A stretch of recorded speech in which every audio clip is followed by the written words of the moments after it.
history trip to the ancient capital of the Silla Kingdom, Gyeongju. I read so many stories about Shilla's golden crowns, temples, and heroes.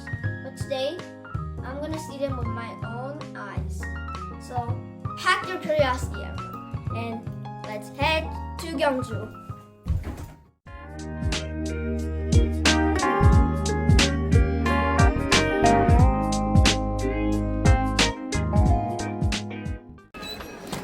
Hi everyone, I made it! Now I'm finally here in Gyeongju, the ancient capital of the Silla Kingdom.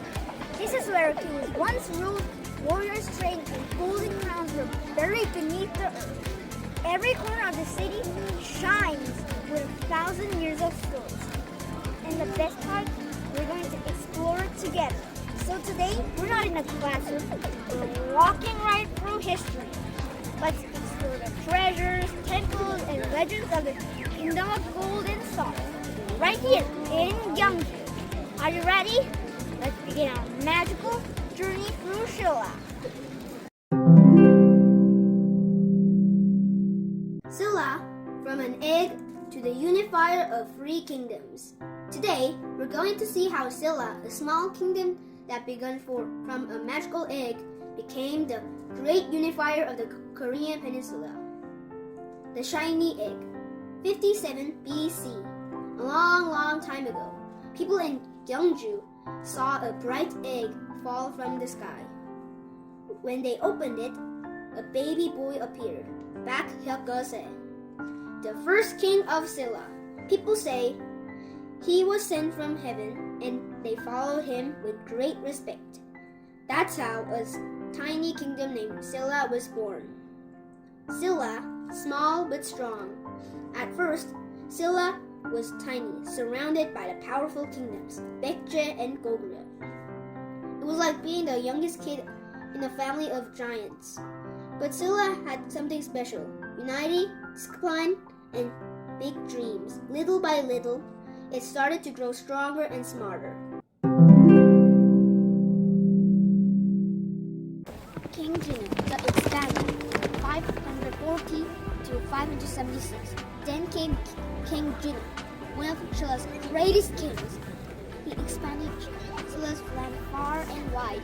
He took the Han area, giving Silla trade routes and rich farms. He pushed down out the borders and left tall stone monuments to mark his victories. But his greatest idea was creating the Hwarang. It means flower groups.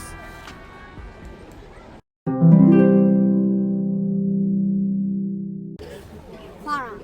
The Hwarang were special young men chosen from noble families. They trained their bodies and minds to serve their country with honor. They learned music, poetry, and history, but also trained as soldiers. Their motto was based on loyalty, bravery, and friendship. Many great heroes of Silla, including General Kim Il-sung, started as a Hwarang. The spirit of the Hwarang inspired all of Silla's people and became the foundation of the kingdom's unity and courage. The Hwarang weren't just fighters, they were the heart and soul of Silla's strength.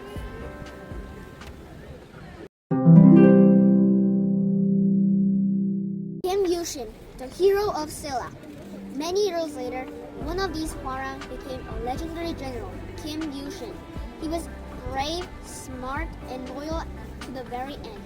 But before he became hero, he had a dramatic story about love, a horse, and a difficult choice.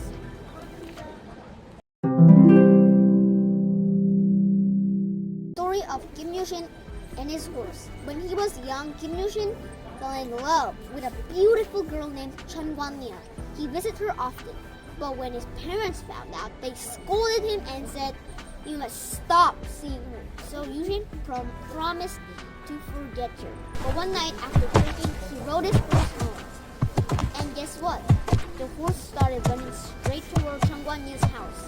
Il-sung was shocked and shouted, "Even my horse doesn't follow my blow." In that moment of determination, he cut off the horse's head. It was a shocking act, but people said That's how strong his willpower was. From then on, Kim Il-sung became known as the man who could control everything, even himself. That discipline made him the perfect leader for what came next.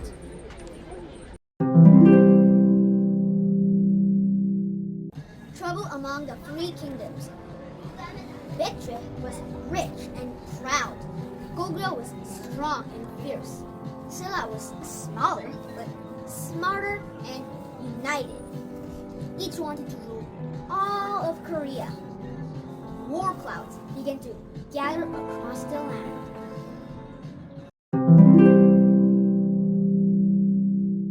Alliance with Tang China. Silla's king Muil, who was Kim Il-sung's best friend, realized something. We can't fight Baekje and Goguryeo alone. We need help. So he sent diplomats to China's Tang dynasty, ruled by Emperor Tenzong. They made a smart deal. Tang would send soldiers and Silla would fight on the ground. It was like teaming up Iron Man and Captain America, unstoppable together.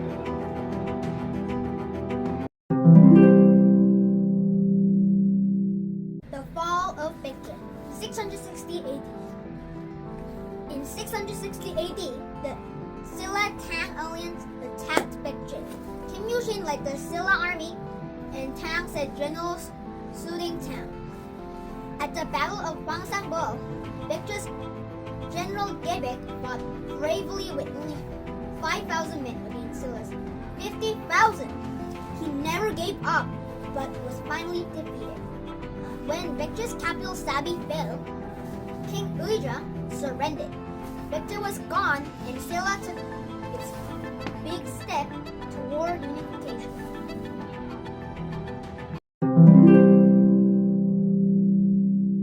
The battle against Goguryeo, 668 AD.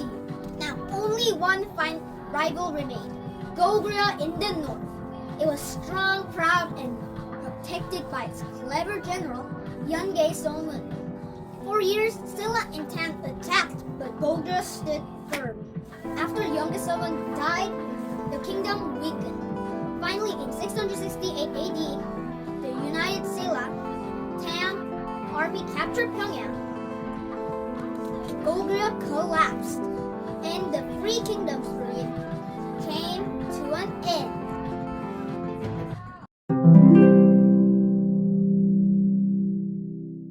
Silla's dream comes true. 676 AD. Silla had done it.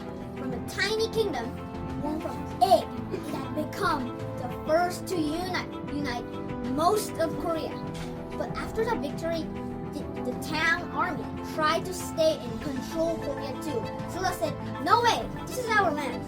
So Silla fought even against Tang and pushed them out.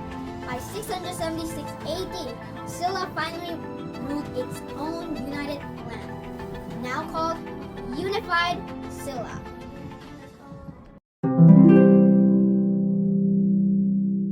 Wrap up what we learned from Silla's story. So friends, let's remember what made Silla special. A magical egg gave it a heavenly start. Wise kings like Jinung helped it grow.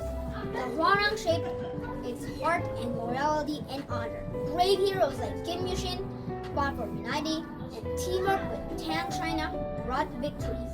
Even a small kingdom can change history if its people stay brave, loyal, and united. Thanks for watching Magical History Teller Silla History. Now let's go to Gyeongju and see the real places of treasures of Silla together.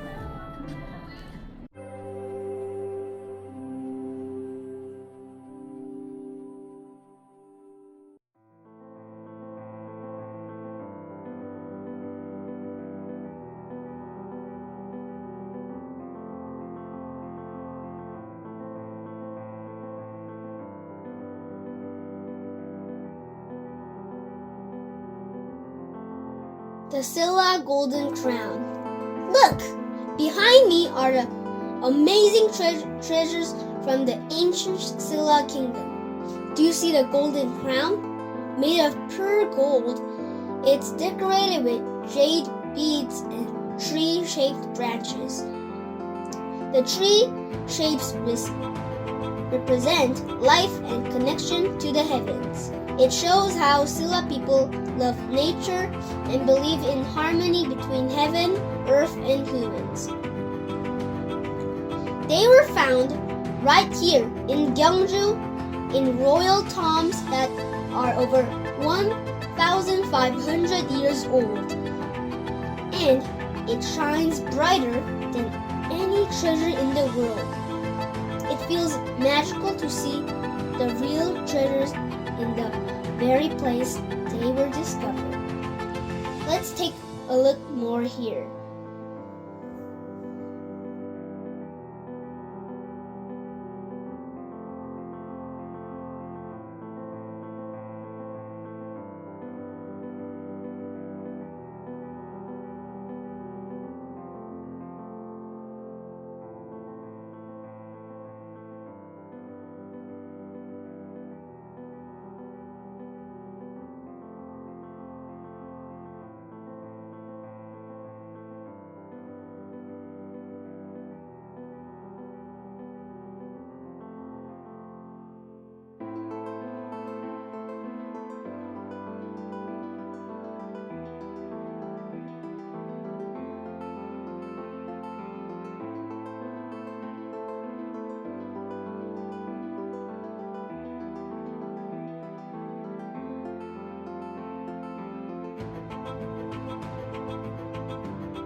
Cheomseongdae Observatory. The Queen Who Watched the Stars. Wow, I'm standing right where Queen Seongdeok once looked at the stars. This is Cheomseongdae, the oldest observatory in all of Asia. Now, let's take a closer look together. It was built by Queen Seongdeok in the 7th century, a wise and brave queen of Silla. She used this tower to study the stars and planets in the night sky. The tower had 27 layers of stones because she was the 27th ruler. It was also made of 362 stones to match the days of a lunar year. Silla scientists used it to study stars, seasons, and weather to help farmers. It shows how advanced Silla's science and math were. It's amazing to stand here and imagine her watching the same stars from this very spot.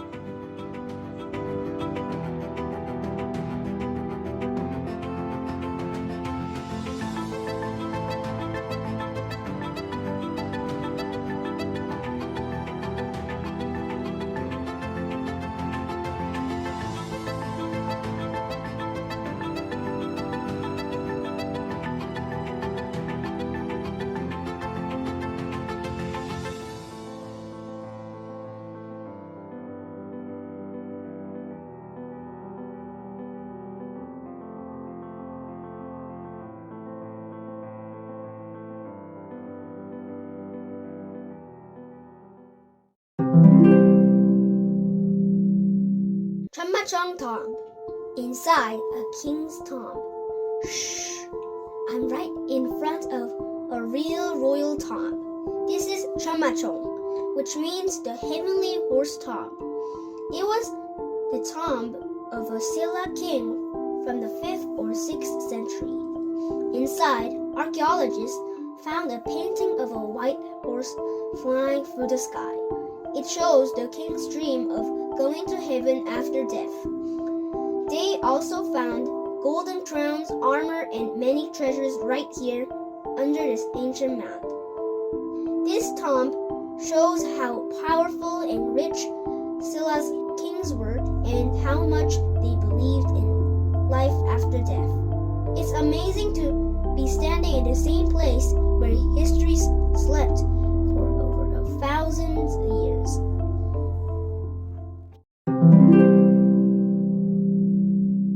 Bulguksa Temple, a temple of balance and beauty. Welcome to Bulguksa Temple. I'm so happy to be here. This is one of the most beautiful temples in Korea, built during the Silla period. Now, let's take a closer look together. It was built during King Gyeongju's region in the 8th century. The temple shows the dream of bringing paradise to the earth, so everything was built perfectly balanced and beautiful. Look around. Can you see the two famous pagodas? One is Sukkotap, simple and calm. The other is Dabotap, fancy and detailed. They are masterpieces of stone architecture. Standing here, you can really feel the Silla people's love for balance, peace, and beauty. The air, the stones, the sound of wind, it all feels timeless.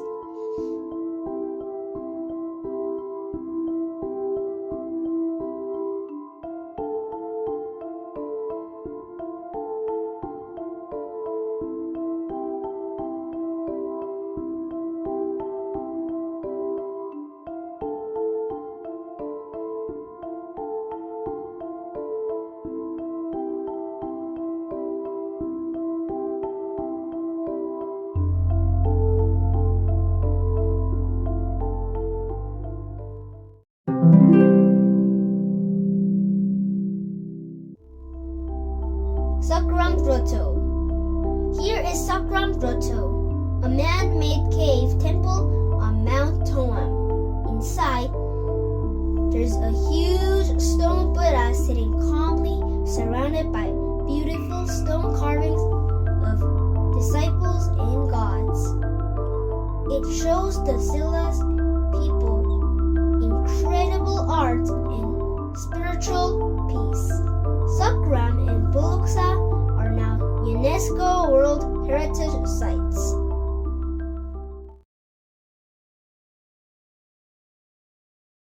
Hwangyongsa Temple, the tower that touched the sky. Look around. The great Hwangyongsa Temple, the temple of the yellow dragon, once stood. Legend says that when Silla was building the palace, a yellow dragon appeared, so they built a temple instead to protect the kingdom. It had a huge 9-story wooden pagoda built during Queen Sunduk's time. It was the tallest wooden pagoda in East Asia, nearly 80 meters high. Sadly, it was burned down during the Mongol invasions, but its foundations stones still remain in Gyeongju today, and the spirit of that grand tower still feels alive here.